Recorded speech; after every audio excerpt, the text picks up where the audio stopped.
विज्ञान कल्प पर चलचित्र का नया विचार। इससे पहले करता हूं। इसका मुख्य पात्र होगा एक उच्च कोटि का महावैज्ञानिक। परंतु मेरा उपन्यास, कवाय पाठ और कथा वो सब तो बाकी है। अरे कोई बात नहीं, ये चलचित्र का नया विचार अनोखा है। इसे पहले करता हूं। वो सब अधूरे लेख बाद में संपूर्ण कर लूंगा। तब वैज्ञानिक की समय यात्रा द्वार खोज वायुमंडल पर प्रकट हो रहे इंद्रधनुष के वृत्तखंड से स्थायी होती है। लेखक बाबू, दरवाजा खोलो। लेखक बाबू। कौन कौन? अरे आपके सारे रचाए हुए पात्र लेखक बाबू, याद भी है कि भूल गए? हाँ याद है। क्यों तंग कर रहे हो? मैं एक नई कहानी लिख रहा हूँ, परेशान मत करो भाई। लेकिन बाकी सबकी तुलना में मेरी कथा का आखिरी पन्ना ही तो बाकी है। अरे वो तो पूरा कर दो। हाँ बाबा, कर दूंगा। इतने उतावले क्यों हो रहे हो? तो ठीक है, आपके सभी पात्र हमेशा के लिए जा रहे हैं। आपकी बहू इंदिरा दीदी, आपके सुनहरे पंछियों का झुंड और मैं आपका नन्हा मोहन, हम सब चले जयराम जी की। अरे रुको सब लोग। रुको रुको रुको रुको। मेरे प्रियजनों, मेरी लेखन क्रिया के धुरंधर पात्रों, अपने ही रचनाकार से नाराज हो। सब्र करो भाई, सब्र। मैंने एक विशाल चलचित्र पर काम प्रारंभ किया है। अरे फिल्म है भाई, फिल्म। उसी का मुख्य पात्र आने वाला है। एक बार वो आ जाए, फिर देखो मैं उसे कैसे लुभाता हूँ। इतनी बढ़िया रचना की है मैंने उसकी। हाय हाय, दूरदर्शी बनाया है उसे और आत्मविश्वास का धनी भी। अरे देख लेना, अब वही करेगा हम सबका बेड़ा पार।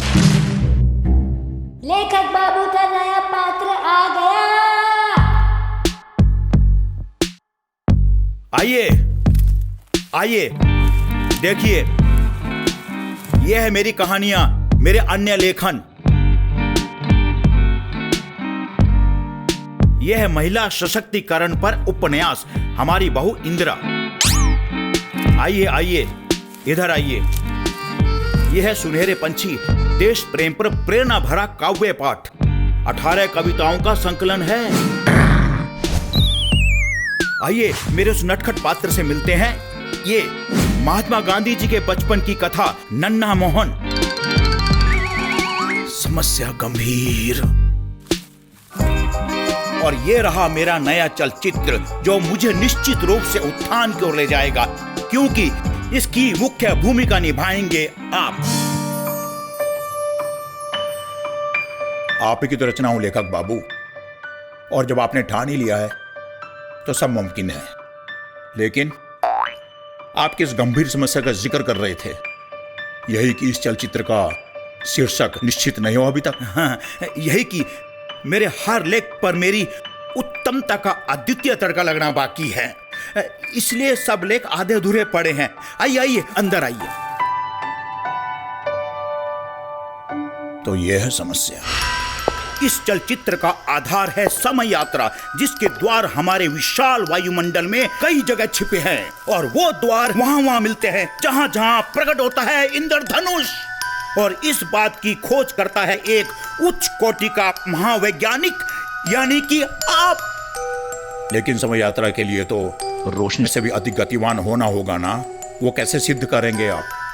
मैं सोच रहा हूं, उस पर विचार जारी है। देखना इस चलचित्र का प्रस्तुतिकरण कितना शानदार हो।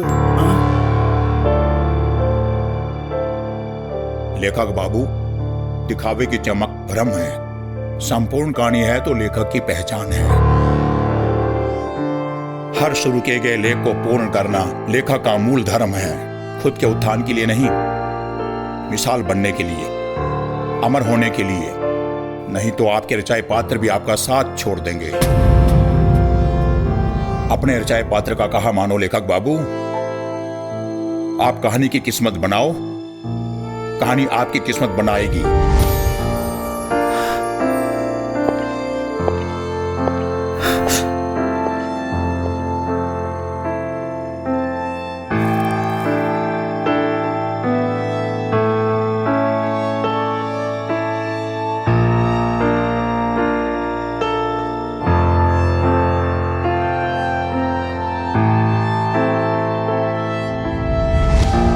हमारी बहू इंदिरा, इस उपन्यास का सारा मध्य भाग लिखना बाकी है।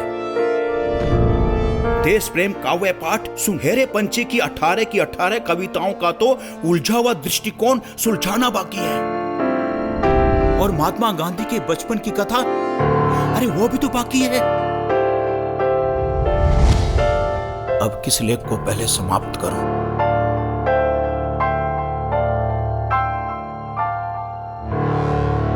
लेकिन बाकी सबकी तुलना में मेरी कथा का आखिरी पन्ना ही तो बाकी है। अरे वो तो पूरा कर दो।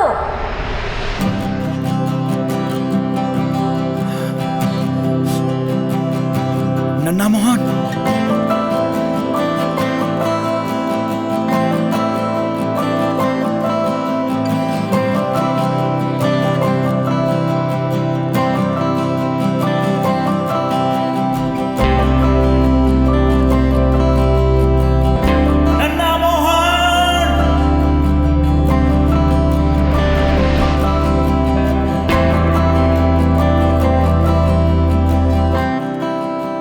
बाबू, मेरा पात्र इस चलचित्र में बड़े होकर क्या करता है?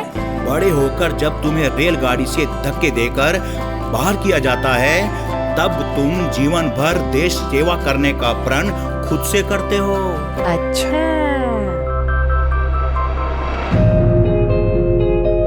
अरे लेखक बाबू ने सारे लेख पूरे कर लिए।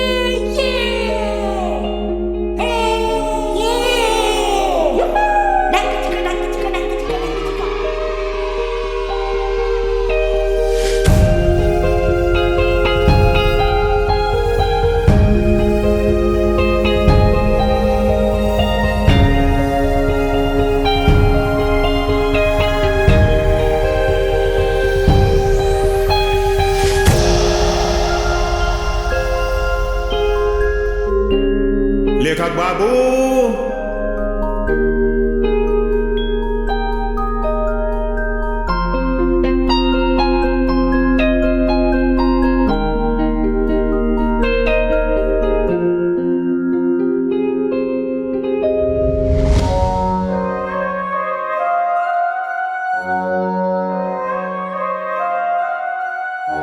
क्या हुआ लेखक बाबू?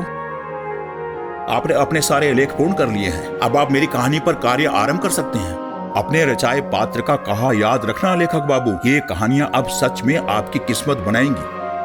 अभी नहीं, अभी एक काम और बाकी है। पहले इन्हें दर्शकों तक पहुंचाना है, तब ये कहानियां मेरी किस्मत बनाएंगी।